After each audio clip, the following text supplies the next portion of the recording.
Welcome to Marvel Vision, a podcast about Marvel, the MCU, and right now, Hawkeye, episode 2.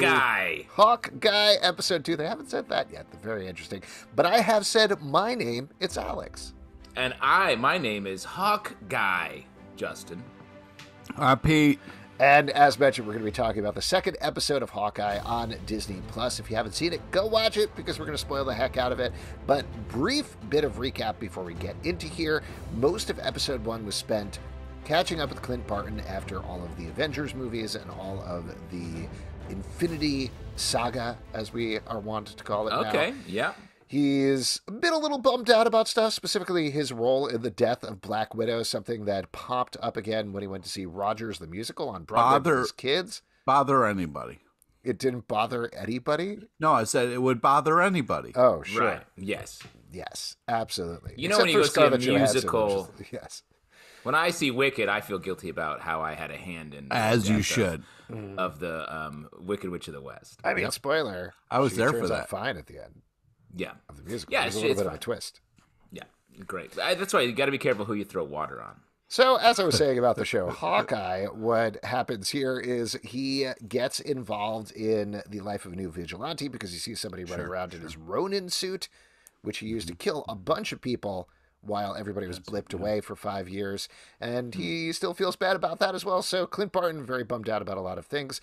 It isn't until the very end he meets up with this person who takes up the bulk of the episode, who is Kate Bishop, played by Haley Steinfeld. And we get to find out a lot more about her. She was inspired by Hawkeye at the Battle of New York.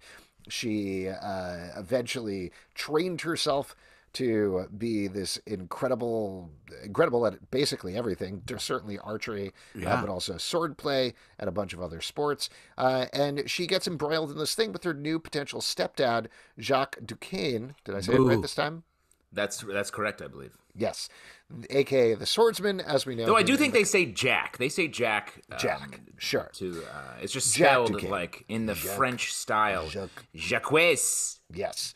But Jack Duquesne, and he is romancing her mom. Her dad died, we think, in the Battle of New York. And at the end, bet he didn't. I bet he did as well. Oh, and come on. it's Brian Darcy James. You got to bring him back. There was a lot of building He's a missing. big Broadway star, speaking of Broadway shows. Exactly. In any case, by the end of the last episode, they finally came face to face after being attacked by the tracksuit mafia. And this episode, we get a lot more about that. So they kind of feel each other out and figure each other out. We get more of that dynamic we know from the comic book, where Kate is just very lovingly needling Clint pretty much all the time. He doesn't want to be there. All he wants is the suit back. Ultimately, he goes to some LARPing in Central Park to get it back. Which he does, mind you. And then by the end of the episode, they are both captured by the Tracksuit Mafia, who seemingly is led by Maya Lopez, a.k.a. Echo, played by Alaqua Cox, who not only is she showing up here, but we already know is getting her own spin-off series on Disney Plus in the next couple of years. So obviously they are all in on her. She is a big new character. So that's very exciting. Lots of other things to talk about in the episode. But as we continue the series here, I think we were all pretty positive about the first episode, though surprised, or at least two of us were surprised about the heavy focus on Kate Bishop in particular over Clint Barton. What do you think about the balance here in this episode, first of all? Do you feel like it went back, or is it still the Kate Bishop show? I feel like it's shifted over to the partnership, the duo here in a good way, and it's also much more fun. This is what I was talking about in the last episode. Like, we get a lot more fun here. Clint is very much like, oh, now you're having fun. Well, the show's having more fun. The whole LARPing it was having fun thing. the first episode. No, I think you know what I mean. Nope. This, it feels like Clint is, the whole LARPing thing was fun. We're calling out his seriousness as a thing. It's like, hey, man, it feels like the show is like, hey, lighten up. This is actually fun what you're doing. And I appreciate that. And on the other side of it, I feel like Kate had much less to do in this episode. She sort of was doing a lot of like, hey, Clint, I'm here. How dare you? She has a new, dude, stepfather maybe. She's dealing with a lot. How dare you? I'm just saying, it felt like she was sort of a little bit, it was a lot of her texting in this episode, which I think is fine. I'm not down on it. Super on brand, dude. Justin, Come you're on. not really familiar with what we teens are like. We text exactly.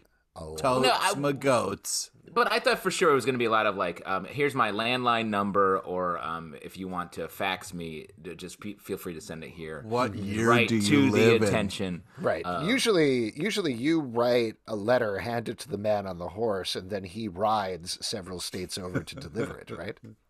Yes, this is. I should ask. Where should I send my wax cylinder of what I'm recording here for this podcast? Do I mail it to you, Alex? And you Just give it to Samuel Man Who Invented Records. I forget his name. Samuel Man Who Invented. Yeah.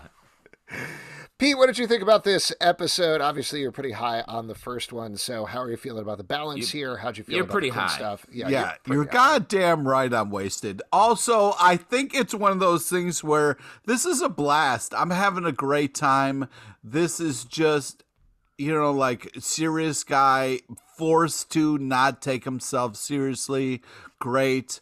I think we got more Kate Bishop in the last episode, maybe a little less, but it's still a very Kate Bishop driven. We called out Pizza Dog for Pizza Dog. I'm happy where things are going. This is a good time. I think I don't know if I'm halfway between you guys necessarily, but I actually felt like it was pretty Kate Bishop driven, like Pete is saying here, to less of a degree. She's not necessarily the opening credits. Now we just get like a small little sting with the Hawkeye title sequence, so we don't see her training there necessarily. So they're definitely bringing them together. And I think by the end of the episode, obviously they are physically together, and I think that's what we're going to see over the course of the next 4 episodes. But still, most of what is happening here, like there's the whole LARPing sequence, and there's some stuff with Clint's kids, and that's fine. But for the most part, the really interesting stuff is happening with Kate, what's happening with Jack. That sword fight in the middle was awesome. I loved how that played out. That was very cool. And I do think, I know Pete's going to yell at me here, but I do think the LARPing, I know the path we're on is getting Clint out of his shell, and like Justin, you were saying, having more fun. But even now I'm like, are we at this point in society where we're still making fun of LARPing? Like, I feel like what are you talking about making fun of LARPing? LARPing was a huge part of the episode, and maybe Clint's not cool with it, but everybody else in that scene was having the time of their lives. So he go was fuck so yourself. no-butting in this whole thing. He was like, no. Yeah, but he's also the curmudgeon, the one on the outside. Like, he's the only one not having fun. Here's what I wanted. I'm going to armchair rewrite this episode, okay? This is going to be what I wanted in that scene where he was going through and chopping through everybody, I wanted to see him get more into it. Like, realize, okay, I am having a good time thwacking all these people, because by the time he gets to the guy's like, come on, you're having a good time? And he's like, no, I'm not. No, I'm not. And that's not fun to watch as a viewer. I want to see, Alex, if you're a professional Avenger and you have to LARP, I don't know if you're going to get into it, all right? I don't know. Sure. I think Alex's point, though, is like, we want this character to be more fun. And I feel like if that, because I agree with you, if he, like, over the course, especially of that slow-mo montage, which I thought was awesome. So much fun. If he slowly just got into it and then was, like, throwing a cardboard like knife at someone, like to hit him in the chest, like, or like something fun there. Instead we get like a little cracked smile, I feel like, over the course of that. And if it's a slow progression about him slowly becoming the littlest bit of a fun person, fine. That's a weird full season arc for me. But I do think we'd made a couple steps in the right direction, and the show feels more fun with Kate and Clint together, her making mistakes, him being like, here we go again with this. That energy is a classic. Yeah, but that's the fun of it, right? He's a curmudgeon, so having him having fun is not part of what the show is. Seeing him miserable in the LARPing is great, because it is fun and it is cool. Everybody's having fun around him and he's miserable. It's a cool idea. I thought they did it really well. But I guess what I'm saying is, sorry, Alex, it doesn't take anything away for him to enjoy it more. I think the scene still plays in a way, and especially when so much of his story revolves around, honey, I'm definitely gonna be home for Christmas. I'm just Please, like, we count are down. ahead of this character. Let him loose a little bit, rather than this like very like we know. I don't know why you guys keep writing ahead of this character. He is who he is. He is who he's been in the other movies. He's not all of a sudden gonna just magically gonna get better. But I don't It's gonna like be an who he was uphill in the other battle. movies, and I want him to be different here. That's all. You can't. Yes. You I can't know, write- I know. I get it. You're not wrong, Pete. Like, you're 100% correct that this is consistent with the Clint Barton that we know in every single movie. I just, to Justin's point, this thing that he's going to get into by the sixth episode, be like, you know what? Christmas is pretty fun. I'm having a good time here. I'm like, exactly. come on. Come on. Do that 4 episodes ago. I'm watching the show. I'm investing my time. It's fine. It's absolutely fine. It is fine because the LARPers were having a great time. There was some fun slow motion stuff. And the fact that he had to like lose was even better because he hated it. That was I didn't fun. think he was going to do it. I didn't think he would be able to concede. It was impressive that he did. And I will say, if you take a step back and look at the idea, like the LARPers were so self-serious, very Hawkeye thing to do. And he was being like sort of condescending about the whole thing, but he was also there to pick up a ninja costume. So it's sort of like, it's like, and that's where I think that joke or that funny idea was on the table there, but they never really pointed at it to complete the reference. Like, hey, I know you think you're better than this, but you're here for an equally dumb reason. So, like, why don't you enjoy that? We're all here doing basically the same thing. You're just a more professional Come on, LARPer. basically the same thing. That is not true, sir. You're a LARPer. Hey, Hawkeye, you're a LARPer where the Thanos has a really cool cardboard sword. Yeah, but come on, dude. There's a little bit more at stake when he fights Thanos than fucking LARPing. I mean, don't put down after yourself. LARPing like that, Pete. Yeah, Pete, That's you're all so I'm saying. down on LARPing. The dynamic does come into play, though, in this episode very heavily, and it is funny to me how quickly it turns with Kate from her being like, wow, I'm your biggest fan, I can't believe I'm meeting you, to like, here's 15 problems that you have, Clint, and why you suck, and I'm going to keep texting you and needling you. That's great. God. And the stuff at the end, again, not to keep getting ahead of it, but like at the end when Kate falls through the skylight and they're both tied to those little hobby horses and the tracksuit mafia is following them, facing them down, I was like, great. This is it. This is the show. This is where we're going to be living, hopefully, for the next couple of episodes. Awesome. And I didn't have a problem with taking the 2 hours to get there because I have been enjoying myself, but it definitely feels more comfortable to be in this place that we're at in the finale. You couldn't enjoy the ride? I thought the ride was a great time. And also the whole thing. Here's the thing about taking rides, Pete. Have you ever been on a road trip because everybody's like, enjoy the ride? And a lot of that is just empty space with signs plugging McDonald's 15 miles from here. So that's What about south of the border? Those are fun. Now, You never sausage at a place? now we are finally at the biggest ball of twine in the MCU. That's where we are at right now, okay? So I'm very excited about that. Enjoy the ride, my I'm going to friend. throw something else at you while I'm needling Pete, okay? Because I've been thinking about this with these first 2 episodes. You are absolutely going to hate this, Pete, so I'm sorry. But I 100% stand by this statement. After 2 episodes, Hawkeye is what the Marvel Netflix shows wanted to be but could never execute properly. What are you saying out loud? What just happened? What does that even mean? The Marvel Netflix shows are these street level shows with just people having like big crazy street fights, often in hallways. There's a lot of good emotional stuff. There's a lot of stuff that I liked in there, but they were always 10 to 15 minutes too long and like equally at the same point, like 5 to 10% too slow. Like Hey, everything Alex. was moving. Yes, hi, what's up? Alex, why don't you take a step back from the microphone and punch yourself in the face, you piece of shit? Wow. Fuck you. Some of the Marvel TV shows were some of the best some things of that's them- ever happened. A couple. And the only reason we're here right now, so go The take a step only back and go reason fuck we're yourself. here right now? Yeah, exactly right. Oh, that's right. I forgot your parents conceived you during Jessica Jones season 2. That's All true. right, first off, we all know Jessica Jones season 2 wasn't the best thing. Okay, so stop. Wow, Stop. instant. Let me throw this out here. Can you both be wrong? Can we unhave this conversation at all?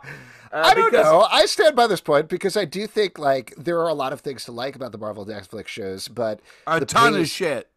The pace even with the things that you liked were always a little too slow. This speeds it up. This is getting through it quicker. It's still having the ground level stuff and the fun fights and the quips.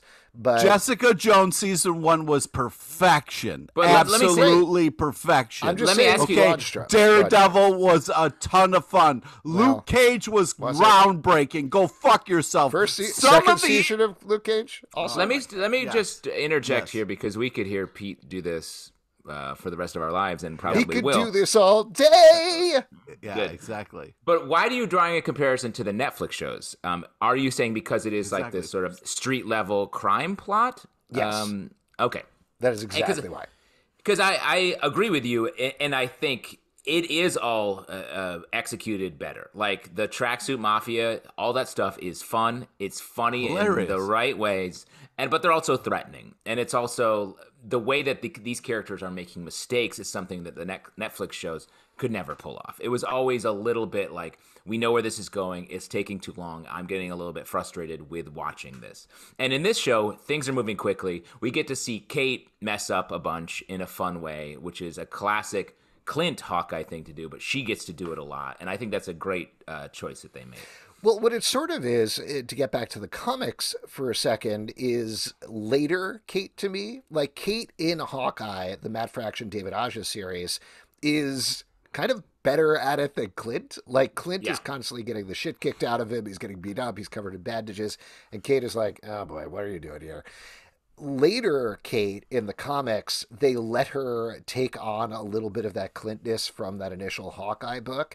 And I feel like that's what they're looping in here, that Haley Steinfeld is leading into really nicely, and it's very fun to watch. Like the whole sequence.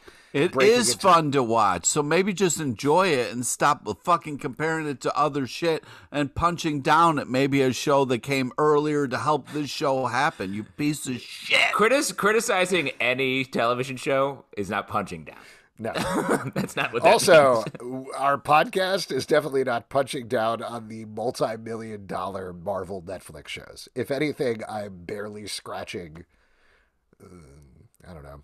First thing I thought of was scrotum. It was about as far as I could reach. Why would that be the first thing you thought of? Listen, what is your deal? Interesting. Wait, could you just lay out what analogy? Well, because I'm like a little guy and I'm like trying to scratch, and that's as far as I can reach. So you would say this show really scratches the scrotum as well. Let me just let me just try to get your statement. No, it's above it. It's it punches down. Somebody says scratch, and you think scrotum. When I say scratch, you say scrotum. Yeah, there we go. Scrotum. And I'm the fucking weirdo. That's unbelievable. Nobody said you were the weirdo. So there's a couple of other sequences we should probably talk here. I know I mentioned it earlier, but the sword fight is great, where Kate faces down Jack, is trying to get information on. He's a liar. Proves he's a liar. I loved how this played out. I loved that there are 4 beats to this. You know, like you expect they fight. He's like, no, because she gets 3 points on him while they're doing the sword play, while they're doing the sword fight. And then it isn't until she attacks him right after that, when he's not looking, that he knocks the sword out of her head. And that's the thing that proves to her, like, oh, okay, this guy is 100% lying about stuff. I also love the moment right before that, the dinner table thing, where she says, come on, let's have a sword fight right now. And he's like, I don't think we should do that. And she's like, why not? And he's like, okay. And Vera Farmiga responding, and also being like, why not? And that was the thing that could that's what pushed you. Yeah. So fun. Just great sequence across the board. Well, and I really like itching to fucking fight someone because you're a psychopath. It was really... You're itching or like scratching, I guess you could say. I really like the way these characters, Jack and Kate's mom, are menacing. They're not doing a lot of like menacing things, but the way they're playing these characters is menacing, and I really like that as a sort of storm cloud over the show, being like they're going to be trouble down the line. And the way he knocks her sword out of her hand and it spins on its head, I was like, this guy is way deadlier than we've seen it. I agree with you, Justin. This is like the Storm Shadow, okay, and Ronin is like the Snake Eyes. You know what I mean? I don't think that's what I'm. Let me say, Pete, the second worst analogy I've heard on this show today. Wow. The big Russian guy who works for Echo, though, I would say is like the barbecue. Is that one of the characters? Wow. Yes. Yeah. Oh, great. Yeah. Nice job. And Clint is like the chocolate volcano. Which GI Joe is? Which chocolate volcano is which GI Joe? Kate is like the edible arrangement, I would say. Oh, I love those. Yeah, it's all a bunch of like fun party foods. That's really good. You guys aren't as close as you think different you are. mangoes. What did you think? This is the only moment in the episode that stood out to me as being like real forced and weird. I'm fine with it happening, Pete. I'm not mad about it. I'm just asking about it and pointing it out. The butterscotch moment. And the reason I say that is because what are you talking it about? came up in the previously on, and I was like, the butterscotch? Why are we talking about this weird? 100%. That's how she knew he was evil. There was no reason for him to offer. I know that. There's no reason for him if you're to an offer evil butterscotch person and you monogram butterscotch, you're going to go around offering it. No. That's how it works. Armand monogrammed the butterscotch, and I want to remind you again, it should have been almonds, so it could be Armand's. Again, I thought we cut that out of the last episode. Yeah, exactly. I thought we had an But that was my big problem with it, is that it wasn't almonds. Is what. Well, because I agree with you. When I saw the butterscotch, What are you agreeing with? When I saw, I'm explaining it. When I saw the butterscotch, the big Russian guy is the barbecue of the show. That's what. Yes. Let me just track back and really get into the barbecue of it all. Yeah, no, when I saw the butterscotch for the previous one, I was like, oh no, this is going to be weird. However it plays. And then when he did it, I was like, butterscotch. I was like, on its surface, that's pretty lame. But let me throw out this theory: what if he is trolling her? He's being like, "Ooh, you want this butterscotch? You know where I got this because I know that you were there." Yeah, and I think the sword fight continued past the sword fighting, and it was a great move on his part because after she stormed off, he loved every second of it. Mm-hmm. Yeah, and I think she was like, "What's that about?" And he put it in his mouth. He was like, "That puts in it him and it." Yeah, choked on the butterscotch a little bit because he was laughing too hard as a villain.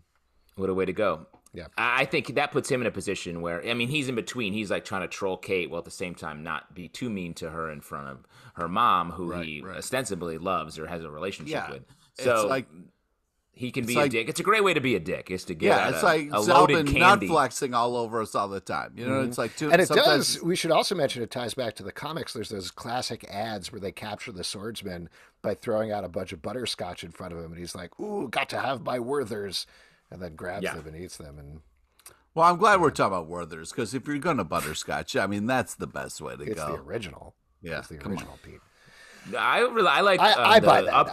the updated Werthers that they really started to expand the brand. New Werthers, Crystal. What are you talking Werthers? about? The chews? You talking about the Crystal chews? Werthers. I like Werthers Code Red is my favorite.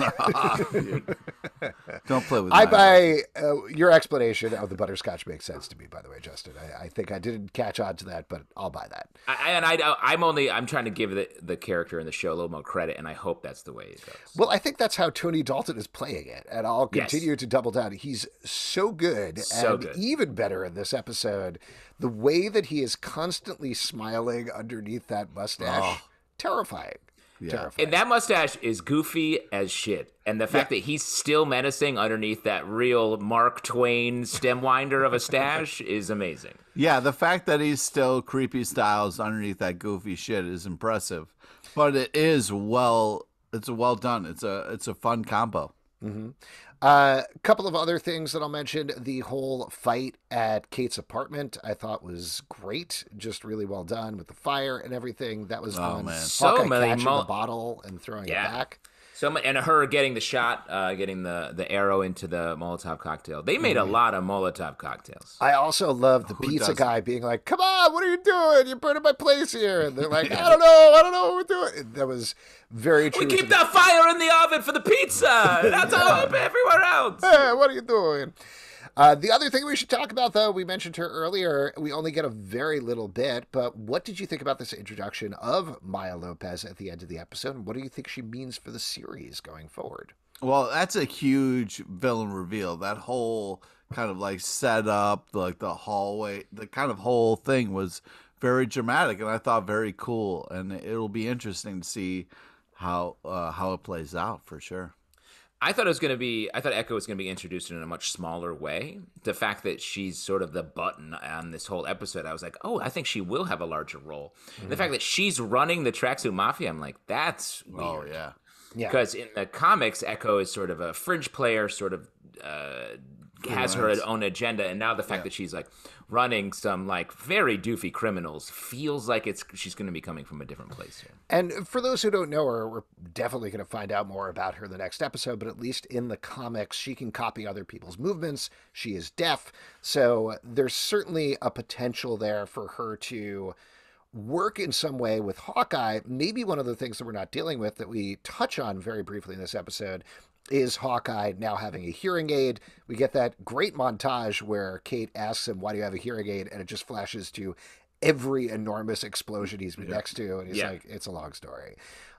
So maybe that is the thing that's holding him back. The fact that he hasn't been able to compensate for that. And he is feeling weaker in some way because he is hearing impaired. Maybe Echo is going to teach him, no, there's a way to use this as your superpower instead of your super hindrance. Yeah, but that's a great then the call. question is, if she is a villain, how does that happen? But I get the sense that she's probably not, right? Yeah, I mean, we don't know. It seems like she is, though, at the end of the app. But yeah, she's running the Tracksuit Mafia, but let's remember the Tracksuit Mafia's whole thing was to break into this evil auction where they were selling a watch from Avengers Tower that she seems to want to get her hands on for some reason. So they weren't doing necessarily bad things. It's just funny how doofy they are, and she seems very serious, then she's in charge of that. Yeah. I'll throw out something else to you that sort of ties into a discussion that we were having earlier, and there's been lots and lots of rumors about this. When they mention that there was a lot of time spent talking about Ronin decimating the underworld of New York, as well as obviously other cities, killing people there, changing a whole balance of power and everything.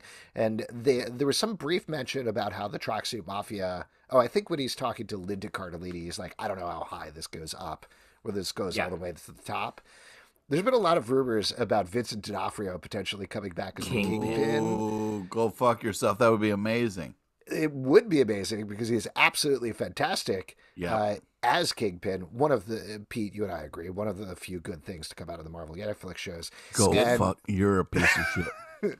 Wow. But Pete it turned would his be mic very on. interesting if they dealt with, yes, this is part of continuity. Kingpin is part of continuity. Ronin came in, decimated the underworld. What happens to Kingpin in that case? What is his place there? Maybe Echo has taken over the Tracksuit Mafia while he's rebuilding somewhere else. Maybe she works directly for him. There's certainly a long tradition in the comics of female badass characters working directly for the Kingpin in some capacity. So, I don't know. Possibilities there. Do you think that's a end of season reveal, Kingpin? I think yes. If they're going to do it, and if they were going to keep it secret, the way of doing that is end credit sequence in the final episode. Oh, man. Agree. I think it'd be weird if the Kingpin came in early here. Or the greatest. Okay, the counterpoint. Yeah, good counterpoint. What other moments from the episode would you like to call out, if any? Pete or Justin? First off, the fact that we got Pizza Dog out there. You know what I mean? Like, it's out Eating there a lot of early, pizza. really pushing this. So hopefully we can get an all Pizza Dog app. You know what I mean? Pizza Dog pushing the pizza agenda Yep. to the masses here. I definitely, I just think that, like, I'm really happy with the way things are moving forward and the relationship of Kate and Clint and the back and forth. Even the, are you casing, like, what's going on? Just really just fun. I'm loving the choices that the actors are making with these characters. This really feels like it's just Avengers continued the movie. So I'm having a great time. They really should call the next one that. Yeah. Avengers continued. Continue. Colon, the movie. That's what you pitched, right, Pete? Yep. And this movie really scratches the scrotum. Oh, boo. Couple things to call out. they're having a conversation in CVS. First off, we get a lot of wound cleaning tips here in this episode, which I thought was interesting. Seriously, though, I mean, that's got to be important. You know what I mean? Yeah. Well, I think this was... I took that, particularly given there's this exchange later on where Kate's like, wait, you haven't taught me anything yet. She just naturally assumes, great, I'm going to be a superhero. I met the superhero. We're going to go into trading. I'm a new vigilante. I'm going to be part of the Avengers continued, called in the movie. Let's go. And Clint isn't like that at all. So I do think the wound cleaning and that basically being all he teaches her is a very calculated thing on his part to be like, I'm not giving you anything. I'm not encouraging you down this path. This is a bad path. I'm a grumpy guy. You'll end up as a grumpy girl. Let's not do this. Also, I loved old Hawkeye. I loved how she was like, come on, like trick arrows, show me something, you know? But I think the underlying lesson there is like the real things you have to learn in superheroics are these, like how to fix a wound, how to like, you know, pay attention to the news or to heat. Like it's very much like down to earth stuff. Listen to Pat definitely Kiernan. It's Pat Kiernan, come out two in a row. A big part of this episode is it being like, hey, you made the news twice. Hey, did you see this other news? At least also Pat Kiernan during the day this time, which makes I it a little think more the next sense. step is going to be Pat versus Echo. Who's going to win? Pat Kiernan, 100% all day. Yeah. Let's go into the papers. No! We are real New York heads. But let me also say, huge flaw. They go into a CVS in this episode, and they are walking past, and there's a bunch of wine for sale in CVS. Yes. It doesn't happen in New York City. Not possible. Busted. They filmed that elsewhere. 100%. Yeah. Which I thought that was an interesting continuity error because I was like, you don't have to show that. Show anything else in the CVS or wherever you were. I 100% agree. Yes. So that was a little weird. The only other thing I was going to call out is, so the guy who's has the Ronin costume in the LARPing sequence, he gets it back from him, and then there's this long thing where they like have a conversation, and he's like, "Hey, my name's Grills," and I was Grills. like, "Oh, we're going to see this guy again. Why would we introduce him if he doesn't come back?" So I'm very curious if, to your point, Alex, it is weird to have a whole LARPing's crazy, right, sequence. The fact that now that we've established a LARPer, I think they're going to come back and end up being like fighting the tracksuit mafia at some point. Yeah, that makes sense. I like that theory. All right. Before we wrap up here, though, and we've touched on this a little bit already, let's go to the vision board and talk about what we want to see going forward. Pete, what's on your vision board for the next episode of Hawkeye? More shenanigans. I'm having a great time. You know what I mean? Like, things don't need to get super important. You know, we can just have fun, get to know each other, maybe have a pizza dog app. You know what I mean? Oh, do you want there to be a pizza dog app? I do. I haven't really heard you bad. say that. I want pizza, and I want a pizza dog app. I want pizza. I feel like we could just pull clips from last episode of what Pete said and just lay them in here at the end. You're goddamn right. Pete could just take a powder here for a sec. More New York one. More New York one, great. Just to interrupt before you get there, Justin, I don't know if you know this, Pete, but New York one and pizza are both things you can get in real life pretty much whenever you want. That's a good point. See you later. Wow.